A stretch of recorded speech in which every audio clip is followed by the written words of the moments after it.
Hello students, welcome back to our physics class. This is Aman Anis Khan and in today's video lecture we are going to discuss some very important topics from chapter light. Okay, so the first topic which we are going to discuss today is image formation from convex mirror. Okay, so in last class we have already discussed image formation from concave mirror. In that topic we have already discussed 6 diagrams. Okay, so उनका practice करना है, अच्छे से diagram बनाना सीखना है. Now we are going to discuss image formation by convex mirror. In case of concave mirror हमने ये observe किया था कि वहाँ रियल और वर्चुअल दोनों टाइप के इमेज बन सकते हैं, लेकिन कॉन्वेक्स मिरर के केस में हम अभी देखेंगे कि यहाँ सिर्फ वर्चुअल इमेज ही बनती है और यहाँ इमेज फॉर्मेशन के लिए बस 2 ही केसेस हैं जो हमें डिस्कस करने हैं. ओके, सो स्टार्ट करते हैं पहले केस से. सो पहले केस में हम ऑब्जेक्ट को यहाँ में कॉन्वेक्स मिरर डिस्कस करना है. Convex mirror is diverging mirror. So ये मैंने मिरर ड्रॉ किया है और हम देख सकते हैं कि विच mirror is it. This is convex mirror because outer surface is spherical surface. तो ये जो आउटर सरफेस है इसकी ये स्फेरिकल सरफेस है और इस स्फेरिकल सरफेस से हमें रिफ्लेक्शन को डिस्कस करना है. फर्स्ट केस में ऑब्जेक्ट को हम इंफिनिटी पर रखेंगे और जब ऑब्जेक्ट इंफिनिटी पे होता है तो इमेज कहाँ बनती है? फोकस पे. क्लियर? ऑब्जेक्ट अगर इंफिनिटी पे होगा, इस लाइन को मैं थोड़ा ठीक कर देता हूँ. प्रिंसिपल एक्सिस हम ड्रॉ कर रहे हैं. सो ये प्रिंसिपल एक्सिस है और ये जो मिड पॉइंट होगा यहाँ, ये जो पॉइंट है इस पॉइंट को हम पोल लिख सकते हैं. ठीक है ना, ये पॉइंट पोल होगा. ऑब्जेक्ट इंफिनिटी पे है तो जो लाइट रेज आती है वो कैसे आएंगी? Parallel, because object is at infinity. और ये मैंने लास्ट क्लास में भी एक्सप्लेन किया था, अगर ऑब्जेक्ट इंफिनिटी पे है यानी बहुत दूर है तो उससे आने वाले रेज एक दूसरे के पैरेलल होते हैं और फिलहाल इस डायग्राम के अकॉर्डिंग ये रेज प्रिंसिपल एक्सिस के भी पैरेलल है. चूंकि ये एक डाइवर्जिंग मिरर है तो हमने देखा था कि यहाँ से लाइट रेज डाइवर्ज हो जाएंगे और ये लाइट रेज इस तरह से यहाँ डाइवर्ज हो गए और पीछे अगर हम बढ़ाएं तो ये इस पॉइंट पर मिलते हुए अपीयर होते हैं. जब मैंने फोकस डिफाइन किया था तो फोकस के डेफिनेशन में हमने दोनों टाइप के मिरर को इंक्लूड किया था. हमने लिखा था डेफिनेशन में कि if a light ray which is parallel to principal axis incidents on spherical mirror then after reflection it meets principal axis or appears to meet principal axis at a point which is called focus. So meets principal axis is for convex concave mirror and appears to meet वाला concept था convex के लिए. तो appears to meet वाला concept है कि किसी तरह से ये रेज भी यहाँ से, ये जो रे है ये भी यहाँ से दूर चली जाएगी, डाइवर्ज हो जाएगी और हम जब इसे पीछे बढ़ाएंगे तो पीछे बढ़ाने पर ये हमें इस पॉइंट पर मिलती हुई ऑब्जर्व होगी. सो ये जो पॉइंट है ये फोकस है, यानी यहाँ पर एक पॉइंट इमेज बनी है. ये इमेज वर्चुअल होगी. वर्चुअल हम क्यों बोल सकते हैं? वर्चुअल हम इसलिए बोल सकते हैं क्योंकि यहाँ appears to meet वाली सिचुएशन है. जो रिफ्लेक्टेड रेज है, ये एक रिफ्लेक्टेड रे है और ये दूसरी रिफ्लेक्टेड रे है. ये दोनों रिफ्लेक्टेड रे एक्चुअल में इंटरसेक्ट नहीं कर रहे हैं. पीछे बढ़ाने पर इन्होंने इंटरसेक्ट किया है. कौन से पॉइंट पे इंटरसेक्ट किया है? F पे. तो हम ये कहेंगे image will form at focus and image का जो साइज होगा ये पॉइंट साइज होगा और ये जो इमेज है ये वर्चुअल है और वर्चुअल इमेज हमेशा इरेक्ट होती है. तो if the object is placed at infinity then image will form at focus of this convex mirror. You are getting it? So ये पहला डायग्राम था. इमेज को इंफिनिटी पे लिया है और इमेज जो ऑब्जेक्ट को इंफिनिटी पे लिया है और जो इमेज है वो फोकस पर बनी है. सेकंड कॉन्सेप्ट अगर हम देखें यहाँ तो यहाँ पर ऑब्जेक्ट कहाँ था?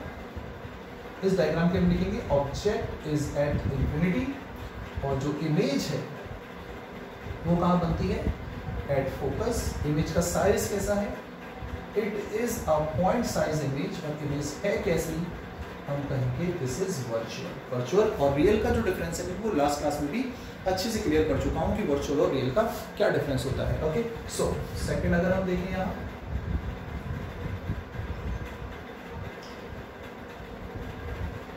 so this is again a convex mirror and this is principal axis. ये जो पॉइंट है इस पॉइंट को हम यहाँ लेंगे पोल. हम जानते हैं पोल ज्योमेट्रिकल सेंटर होता है मिरर का. और अब जो ऑब्जेक्ट है उसको हम कहीं किसी डिस्टेंस पे रख रहे हैं और ये दूसरा केस होगा. कहीं भी रखो से कोई फर्क नहीं पड़ता. ये ऑब्जेक्ट को मैंने यहाँ रखा, ठीक है, इसके सामने. अब ऑब्जेक्ट मिरर से फाइनाइट डिस्टेंस पे है. पहले डायग्राम में, इस फर्स्ट डायग्राम में वो इंफिनिटी पे था. सेकंड डायग्राम में कोई भी फाइनाइट डिस्टेंस हो सकती है.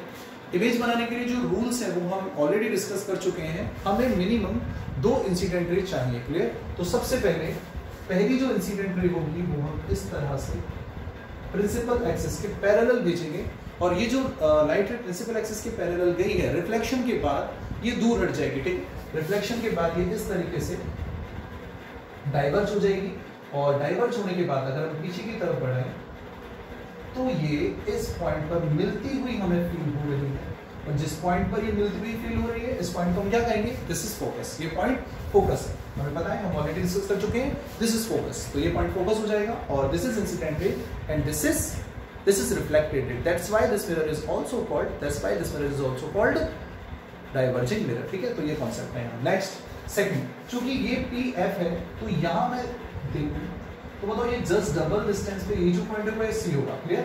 P, F और C, ठीक है। फोकस पॉइंट जो होता है वैसे भी P और C का मिड पॉइंट होता है, ठीक है ना। Focal length is half of radius of curvature. We have already discussed this concept, okay. So second जो रे ऑफ लाइट है वो मैं यहां से भेजूंगा, लेकिन सेकंड रे ऑफ लाइट को मैं बिल्कुल C के डायरेक्शन में भेज रहा हूं। और भी मेथड हो सकते हैं डायग्राम बनाने के, अकॉर्डिंग टू बुक ये मेथड है, तो मैं इसी को एक्सप्लेन कर रहा हूं ताकि बिल्कुल क्लियर हो जाए। मैं यहां से एक लाइट रे को कहां भेज रहा हूं, बिल्कुल C पे। देखना ध्यान से, यहां से मैं इस तरह से, या समझो जैसे निशाना बना रहे हो, इस तरह से भेजेंगे और C पर भेजेंगे, तो ये लाइट रे इस तरीके से जाएगी, क्लियर। यहां ये जो लाइट रे है, अगर यहां हम छोटा सा होल कर दे तो ये कौन से पॉइंट से गुजर जाएगी, C पॉइंट से। अगर हम छोटा सा होल कर दे तो कोई रेस्ट्रिक्शन यहाँ पे नहीं होगा, ये बिल्कुल भी कहीं रुकेगी नहीं, और ये कौन से पॉइंट से गुजर जाएगी, C पॉइंट से, ठीक है। लेकिन यहाँ रिफ्लेक्शन होगा, चूंकि ये C के डायरेक्शन में गई है, और C के डायरेक्शन में जाना मतलब रेडियली जाना, तो जो रे C के डायरेक्शन में जाती है वो वैसे के वैसे अपने रास्ते में वापस लौट आती है, यानी जिस डायरेक्शन में गई है, जिस पाथ के अलॉन्ग गई है, ये उसी पाथ से वापस से रिफ्लेक्ट हो जाएगी। फिर से अगर मैं रिफ्लेक्टेड रे को पीछे की तरफ बढ़ाता हूं मिरर के, तो ये वाली रिफ्लेक्टेड रे इस पॉइंट से आती हुई लग रही है, ठीक है, डायरेक्ट C पे जाएगी, क्लियर। दोनों रिफ्लेक्टेड रे ने वर्चुअली इस पॉइंट पे इंटरसेक्ट किया है। ये जो पॉइंट है यहां इंटरसेक्ट किया है, तो इस पॉइंट पे हमें एक वर्चुअल इमेज बनेगी। और देखो वर्चुअल इमेज हमेशा डायरेक्ट होती है, और ये भी डायरेक्ट है, ठीक है ना। तो उसको मैं डॉट से मिला रहा हूं, डार्क से नहीं। वर्चुअल इमेज को हमेशा डॉट से मिलाना ये तरीका होता है इमेज को शो करने के लिए। तो देखो छोटी सी इमेज मुझे मिली है, ऑब्जेक्ट था AB, और इमेज हमें मिली है A', B', दिस इमेज, ठीक है, A', B' जो इमेज है, ऑब्जेक्ट कहीं भी हो सकता है, ये ऑब्जेक्ट कहीं भी रखोगे, इमेज हमेशा F और P के बीच में ही बनेगी और छोटी बनेगी, चाहे तुम ऑब्जेक्ट को यहाँ किसी भी डिस्टेंस पे रखो। तो इस कंडीशन में जो इमेज है, वो इमेज के लिए क्या क्या प्रॉपर्टीज है, इमेज जो है वो कैसी है, वर्चुअल है। सबको पता है वर्चुअल इमेज हमेशा कैसी होती है, वर्चुअल इमेज हमेशा इरेक्ट होती है, यानी कि सीधी बनती है। मैग्निफिकेशन की बात करें तो वो यहाँ 1 से कम है, याद रखना कॉन्वेक्स मिरर के लिए हमेशा मैग्निफिकेशन 1 से कम ही होता है, वर्चुअल बनता है और मैग्निफिकेशन 1 से कम होता है। कॉन्केव का जो लास्ट डायग्राम था वहां मैग्निफिकेशन 1 से ज्यादा था, इमेज जरूर वर्चुअल थी लेकिन मैग्निफिकेशन 1 से ज्यादा था, ठीक है। तो ये कॉन्सेप्ट है, यहाँ ये 2 डायग्राम है। और एक और चीज यहाँ से तुम स्क्रीनशॉट ले सकते हो, मैं ऑलरेडी एक्सप्लेन कर चुका हूँ ये कैसे बना। वर्चुअल ये है क्योंकि रिफ्लेक्टेड रेज को पीछे बढ़ाने पर मिल रही है, इसलिए वर्चुअल इमेज कहा गया है इसे, ओके। सो नाउ एक और चीज हो सकती है, किसी को ये जो लाइन मैंने बनाई है सेकंड, ठीक है, समझना तो हमें है, हम ऑलरेडी इस कॉन्सेप्ट को सीख चुके हैं। किसी ने कहा कि नहीं उसे ये लाइन डिफिकल्ट लगती है, तो फिलहाल स्क्रीनशॉट लेकर यहाँ तक कंप्लीट कर सकते हो। इसका एक और कॉन्सेप्ट हो सकता है कि इस लाइन को ड्रॉ किए बिना एक रे, चूंकि हमें 2 ही चाहिए, एक पैरेलल वाली तो हम भेजते ही हैं, इसको चाहो तो तुम हटा सकते हो यहाँ से, हटा दो। किसी ने कहा कि सर ये डिफिकल्ट लगता है, वैसे समझ में आ गया होगा, ठीक है, लेकिन फिर भी एक और तरीके से सीख लेते हैं। हम इस लाइट रे को P पे, ठीक है, यहां से हमने इंसिडेंट किया और हम इस लाइट रे को कहां भेज रहे हैं, हम इसे इस तरह से भेज रहे हैं और हमने इसे कहां भेजा, P, ठीक है, पोल पे डायरेक्ट इंसिडेंट किया। और हमने ये सीखा था कि पोल पे अगर इंसिडेंट होती है तो चूंकि ये रेडियस ही है, तो जितना एंगल यहां बनाएगी उतने ही एंगल से ये वापस चल जाएगी, ठीक है। तो इतने ही एंगल से ये रिफ्लेक्टेड रे चली गई, यू आर गेटिंग इट। वो थीटा एंगल था तो ये भी थीटा था। इस वाली रिफ्लेक्टेड रे को अगर पीछे की तरफ बढ़ाओगे तो अगेन तुम ये देखोगे कि ये उसी पॉइंट से गुजर रही है, बात समझ में आ गई। यानी अगर तुम उस लाइट को नहीं बनाना चाहो जो सी से पास हो रही है, तो तुम ये वाला कॉन्सेप्ट भी काम में ले सकते हो कि हम एक लाइट रे को पॉइंट पे इंसिडेंट कराएंगे और फिर वापस से उसका रिफ्लेक्शन होगा और रिफ्लेक्टेड रे को वापस पीछे पढ़ाएंगे तो फिर से वो बी डैश पर ही इंटरसेक्ट करेगा। क्लियर? इस बी पॉइंट की जो इमेज है वो बी डैश है। अगर बी पॉइंट से 1000 रेज भी चलती है तो वो सारी कहां से गुजरती हुई लगेगी हमें बी डैश से। यही ऑब्जेक्ट और इमेज का कॉन्सेप्ट होता है, यानी ऑब्जेक्ट से जितने भी रेज चलते हैं वो सारे के सारे इमेज में से होकर गुजरते हैं। सो that's about image formation from convex mirror. दोनों डायग्राम याद रखने हैं। इसके लिए याद रखना मैग्निफिकेशन यहाँ भी 1 से कम था, बहुत कम था, और यहाँ भी 1 से कम है, तो इसके लिए इमेज हमेशा वर्चुअल होती है। Virtual image is always erect and magnification for this type of mirror is always less than 1। Clear? So now moving to the next topic. अब हम पढ़ेंगे रिफ्रैक्शन ऑफ लाइट के बारे में। ठीक है, सो ये सब रिफ्लेक्शन के बारे में था। रिफ्लेक्शन के बारे में सारे कॉन्सेप्ट्स हमने डिस्कस किए, सब याद होने चाहिए। क्वेश्चन आंसर करके देखो, डाउट्स में डिस्कस करेंगे। So now moving to the next topic. The next topic is another property of light and the property is refraction. Clear? हमारे चैप्टर में 2 ही प्रॉपर्टी के बारे में हमें पढ़ना है।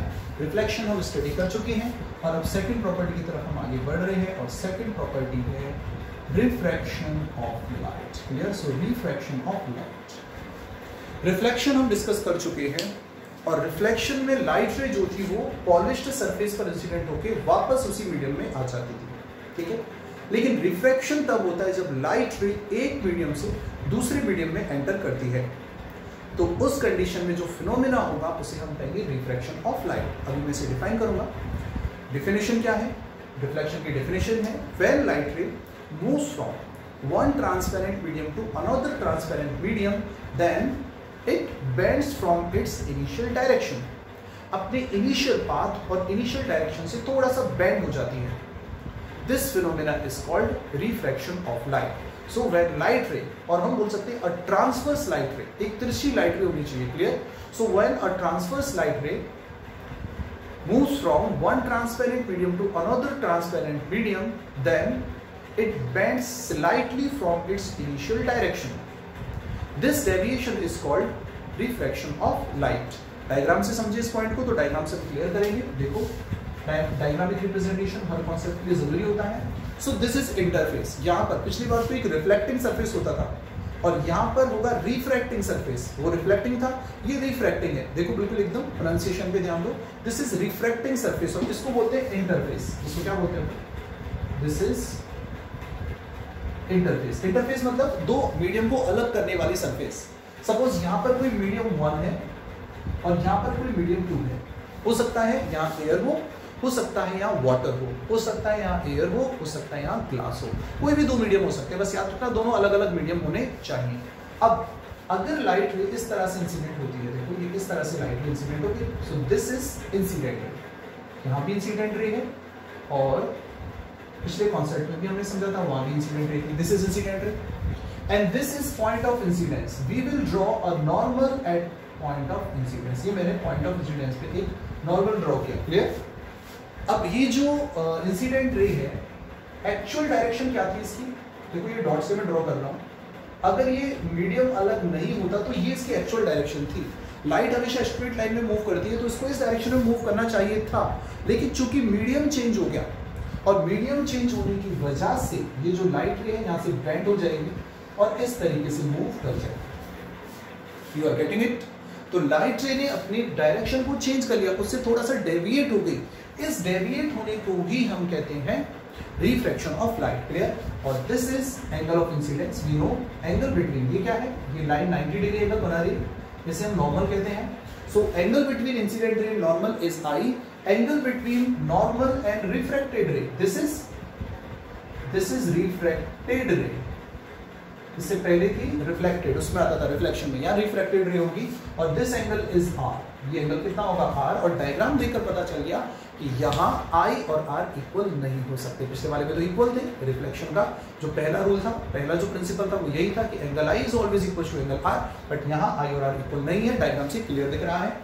यहाँ सेकंड मीडियम जो है वो फर्स्ट मीडियम के कंपैरिजन में ज्यादा डेंस है, यानी medium M2 is more optically dense as compare to medium M1। ठीक है, अभी हम एक प्रॉपर्टी डिफाइन करेंगे, रिफ्रैक्टिव इंडेक्स, उसके बारे में सीखेंगे, और फिर हम देखेंगे कि डेंसिटी को किस तरीके से डिफाइन किया जाता है। ओके, सो ये एक सिंपल डायग्राम हो गया। इस डायग्राम में सारी चीजें आ गई, इंसिडेंट रे आ गई, रिफ्रैक्टेड रे आ गई, नॉर्मल आ गया, आई और आर दोनों एंगल आ गए। इंटरफेस हमें समझ में आया कि इंटरफेस दो मीडियम को अलग करने वाला सरफेस होता है, जहां दोनों मीडियम मिल रहे होते हैं, उस सरफेस को हम इंटरफेस कहते हैं। Now we are going to discuss laws of refraction। एक important point, जैसे हमने laws of reflection दो पढ़े थे, वैसे ही दो यहाँ laws of refraction भी होंगे। ठीक है, अब मैंने कहा था कि ये एक कॉमन फिनोमेना है, फिजिक्स पढ़ रहे हैं हम, ठीक है ना, और ये सारी चीजें डेली लाइफ में हमारे आसपास होती हैं। जैसे मैंने रिफ्लेक्शन को कहा था कि रिफ्लेक्शन का सबसे परफेक्ट एग्जांपल होता है मिरर। ठीक है, मिरर में हम अपने आप को दिन में कितनी बार देखते हैं, और जब भी हम मिरर में अपनी इमेज देख रहे होते हैं, वर्चुअल डायरेक्ट, ठीक है, क्लियर इमेज दिखती है, वो इमेज होती है the result of reflection of light. ठीक है, नाउ क्या हम डेली लाइफ में रिफ्लेक्शन भी ऑब्जर्व करते हैं? बिल्कुल, हम डेली लाइफ में रिफ्लेक्शन भी ऑब्जर्व करते हैं। और रिफ्लेक्शन हम कहाँ ऑब्जर्व करते हैं? बकेट में। ठीक है, बाल्टी में जब पानी भरा होता है, एक बकेट फुल ऑफ वाटर, जब हम उसको ऑब्जर्व करते हैं तो क्या ऑब्जर्व करते हैं कि उसका जो बेस है, वो बेस हमें थोड़ा सा ऊपर उठा हुआ दिखता है। एक्चुअल जो डेप्थ होती है, उसकी गहराई जो होती है, उतनी हमें फील नहीं होती, हमें थोड़ी कम डेप्थ फील होती है। ये क्यों होता है? ये होता है रिफ्रैक्शन ऑफ लाइट की वजह से, यानी रिफ्रैक्शन की वजह से जो बेस है बकेट का या किसी भी पॉट का जिसके अंदर पानी या कोई लिक्विड भरा है, हमें कम लगता है, पहले से थोड़ा कम लगता है। ठीक है, और अगर कोई रॉड हम पानी के अंदर डिप करेंगे तो वो रॉड ध्यान से देखने पर हमें टेढ़ी लगेगी, ठीक है ना, बेंड हुई दिखेगी। That is again due to refraction of light. तो डेली लाइफ में हम रिफ्रैक्शन ऑब्जर्व करते हैं। यहाँ एक इंटरेस्टिंग बात यह है कि जब भी हम रिफ्रैक्शन ऑब्जर्व करते हैं तो साथ में रिफ्लेक्शन भी होता है। याद रखना, जहां रिफ्रैक्शन होता है वहां साथ में रिफ्लेक्शन ऑफ लाइट भी होता है।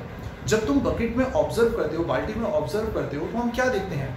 हमें उसका बेस भी दिखता है और हम अपनी इमेज भी देख पाते हैं। यानी बकेट में जब हम देखेंगे तो हमें उसका बेस भी दिखेगा, हमें दिखेगा कि उसका बेस थोड़ा उठा है, और ध्यान से देखोगे तुम खुद की इमेज भी देख पाओगे।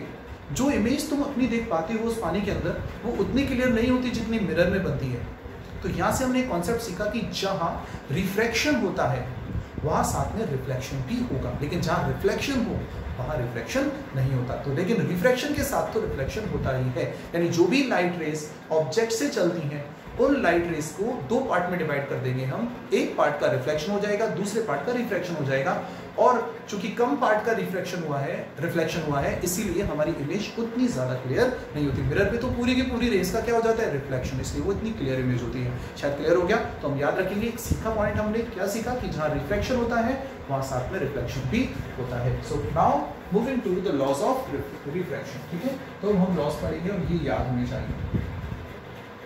लॉज ऑफ रिफ्रैक्शन, यहाँ दो लॉ हैं, दोनों ही याद करेंगे। पहला जो फर्स्ट लॉ है वो तो काफी सिंपल है, और फर्स्ट लॉ ऑफ रिफ्रैक्शन जो है वो सेकंड लॉ ऑफ रिफ्लेक्शन के जैसा ही है। क्या है कि incident ray, refracted ray and normal all three lie in a same plane. लिख लो, ये क्या बोला मैंने? I am repeating again, incident ray, refracted ray and normal at the point of incidence all three lie in a same plane। ये तीनों एक ही plane में होते हैं। ऐसा ही कुछ हमने रिफ्लेक्शन के सेकंड रूल में भी सीखा था। Now second law of refraction is very important, और ये जो रूल है इसे हम कहते हैं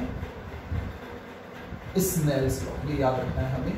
सेकंड लॉ ऑफ रिफ्रैक्शन का नाम क्या है? Snell's law. काफी ज्यादा इंपॉर्टेंट है। और स्नेल्स लॉ क्या बोलता है? चूंकि यहाँ आई और आर बराबर नहीं है, लेकिन उनके बीच में एक रिलेशन होता है। क्या रिलेशन होता है? रेशियो ऑफ, मैं बोल रहा हूँ कुछ वर्टिकल, वो तुम लिख लोगे, इसी को बोल रहा हूँ, ratio of sine of angle of incidence to the sine of angle of refraction. ये साइन क्या है? Trigonometric function. Ratio of sine of angle of incidence to the sine of angle of refraction is always constant and it is equals to n/1 which is n2 upon n1, और ये होता है refractive index of second medium with respect to first medium. Refractive index of second medium with respect to first medium. ध्यान से समझो, इसे समझने की बहुत जरूरत है, बहुत इंपॉर्टेंट है। What is Snell's law? यहाँ आई और आर इक्वल नहीं है, लेकिन उनका रेशियो हमेशा कांस्टेंट होता है किसी एक पेयर के लिए, किसी भी मीडियम के पेयर के लिए। सो हम क्या कहेंगे?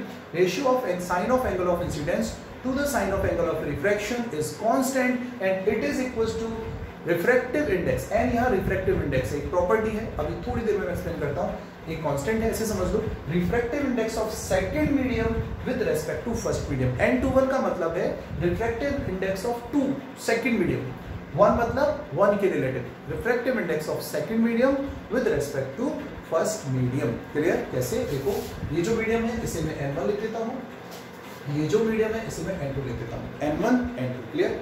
और n1 है इस मीडियम का रिफ्रैक्टिव इंडेक्स, n1 का रिफ्रैक्टिव इंडेक्स n1 है और n2 का रिफ्रैक्टिव इंडेक्स n2 है। इस डायग्राम के लिए मैंने कहा था सेकंड मीडियम ज्यादा डेंस है, यानी जिस मीडियम का रिफ्रैक्टिव इंडेक्स ज्यादा होता है वो मीडियम ज्यादा डेंस होता है। जिस मीडियम का रिफ्रैक्टिव इंडेक्स ज्यादा होता है वो मीडियम ज्यादा डेंस होता है। क्लियर?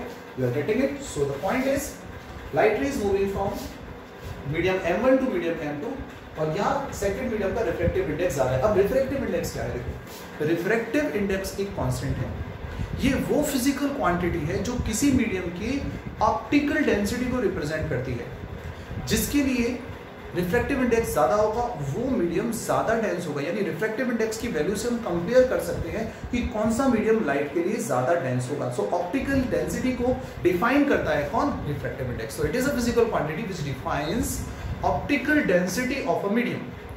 कुछ रिफ्रैक्टिव इंडेक्स हमें याद भी रखने हैं, जैसे देखो यहाँ से तुम्हें समझ में भी आएगा और कुछ चीजें याद भी हो जाएंगी। जैसे अगर हम एयर की बात करें या वैक्यूम की बात करें तो वैक्यूम के लिए जो रिफ्रैक्टिव इंडेक्स है वो कितना लेके चलते हैं? 1। एयर के लिए भी कितना होता है? 1 पॉइंट समथिंग होता है, 1 ही ले लेते हैं। एयर और वैक्यूम के लिए कितना होता है? 1। ये बिल्कुल कम डेंसिटी वाले मीडियम होते हैं। दूसरा हमें याद रखना है किसके लिए? वाटर के लिए। याद रखना, वाटर के लिए वैल्यू होती है 4/3। कितनी होती है? 4/3। This is refractive index of water. 4/3 को अगर पॉइंट में याद रखना है तो हम लिख सकते हैं 1.33। दोनों ही याद रखने हैं, न्यूमेरिकल के अकॉर्डिंग कहीं भी ज्यादा सही रहेगा यूज करना, कहीं 1.33 यूज में लेना ज्यादा फायदेमंद रहेगा, बाकी बात तो एक ही है। ये है रिफ्रैक्टिव इंडेक्स ऑफ वाटर और हम देख रहे हैं कि जो वाटर है वो वैक्यूम के कंपैरिजन में ऑप्टिकली डेंस है। अगर वो 1 है तो इसका 4/3 टाइम्स है। और एक और तुम्हें याद रखना है refractive index of glass, refractive index of glass, और ये कितना होता है? ये होता है 3/2 यानी 1.5। यानी जो ग्लास है वो वाटर के कंपैरिजन में भी थोड़ा ज्यादा डेंस है। इन तीनों में सबसे डेंस कौन है? ग्लास ऑप्टिकली, उसके बाद वाटर और उसके बाद वैक्यूम। सो अच्छे से क्लियरली समझ में आ रहा होगा कि किस तरीके से हम एक्सप्लेन करते हैं। तो ये जो रिफ्रैक्टिव इंडेक्स एक कांस्टेंट वैल्यू है और ये जो कांस्टेंट वैल्यू है ये रिप्रेजेंट करती है किसी मीडियम के ऑप्टिकल डेंसिटी को। क्लियर? सो ऑप्टिकल डेंसिटी यहां से डिफाइन हो रही है, ये इनके एब्सोल्यूट रिफ्रैक्टिव इंडेक्स है। एब्सोल्यूट मतलब इनके अपने रिफ्रैक्टिव इंडेक्स, रेफरेंस इसको लिया हमने वैक्यूम के रिलेटिव। यहाँ जो टर्म है n2 और n1, इसे क्या कहते हैं हम? Refractive index of second medium with respect to first medium. ये n21 समझना बहुत जरूरी है। ये n21 क्या है? अच्छे से नोट करनी है सारी चीजें। n21 है refractive index of second medium with respect to first medium. You are getting it? So n21 is refractive index of second medium with respect to first medium. 2 पहले आया है, जो पहले आता है उसका और जो बाद में आता है उसके रिलेटिव। तो n21 मतलब किसका रिफ्रैक्टिव इंडेक्स? n2 का। किसके रिलेटिव? 1 के रिलेटिव। और देखो n21 है ना, तो देखो 2 ऊपर आया और 1 कहाँ आया? नीचे। n2 का n1 के relative. Clear? So that's about laws of reflection. कितने हैं? 2 हैं। दोबारा रिपीट करता हूं। पहला तो काफी सिंपल है, incident ray, refracted ray and normal at the point of incidence, all 3 lie in a same plane. Second is ratio of sine of angle of incidence to the sine of angle of refraction. Sine of angle of incidence to the sine of angle of refraction is always constant and it is equal to refractive index of second medium with respect to first medium. Clear? यहां से हम एक और rule prove करते हैं, एक और rule सीखते हैं और वो रूल ये है कि देखो यहां कंटिन्यू करते हैं। एक रूल और सीखते हैं यहां से कि जब लाइट रे, हम ध्यान से देखें तो when light ray moves from rare medium to denser medium, अगर लाइट रे रेयर मीडियम से डेंसर मीडियम में जाएगी, लिखना है सबको पॉइंट पहला। यहां से मैं क्या सीखा? When light ray moves from rare medium to denser medium then it bends towards normal and when light ray moves from denser medium to rare medium then it bends away from normal. Clear? तो देखो हमने ये कहा था पहले point में, मैं क्या कहूंगा ध्यान से समझना है, थोड़ा एडवांस हमारे लेवल के अकॉर्डिंग, पर हमें थोड़ा एडवांस सीखना है, ठीक है ना? हमें अपने बुक से भी बेटर थोड़ा बनना है, हमें ज्यादा सीखना है, अच्छा सीखना है। Sine i upon sine r is equal to होता है n2 upon n1। You are getting it? n2 upon n1। अगर मैं यहाँ तुमसे ये कहूँ कि n2 जो है वो n1 से बड़ा है, n2 n1 से बड़ा है, अगर n2 n1 से बड़ा है यानी लाइट रे कहाँ जा रही है बताओ? लाइट रे जा रही है रेयर मीडियम से डेंसर मीडियम। क्लियर? क्योंकि n1 छोटा है तो ये रेयर मीडियम है, n2 बड़ा है तो वो डेंसर मीडियम है। जैसा हमारे डायग्राम में हो रहा है, लाइट रे है जो ये n1 चूंकि छोटा है तो रेयर मीडियम है और ये डेंसर मीडियम है, ठीक है ना? तो रेयर मीडियम से डेंसर में जा रही है। अगर n2 n1 से बड़ा है तो क्या मैं यहाँ लिख सकता हूँ कि साइन i जो होगा वो साइन r से बड़ा होगा। देखो ऐसा साफ, अगर साइन i से बड़ा होगा तो i किससे बड़ा होगा? r। साइन में वैल्यूज बढ़ती है, ठीक है ना? तो i किससे बड़ा हो गया? r से। अच्छा i r से बड़ा है, इसका थ्योरेटिकली मतलब क्या है? i r से बड़ा है। क्या डायग्राम में मैंने ऐसे ही बनाया? बिल्कुल मैंने ऐसे बनाया।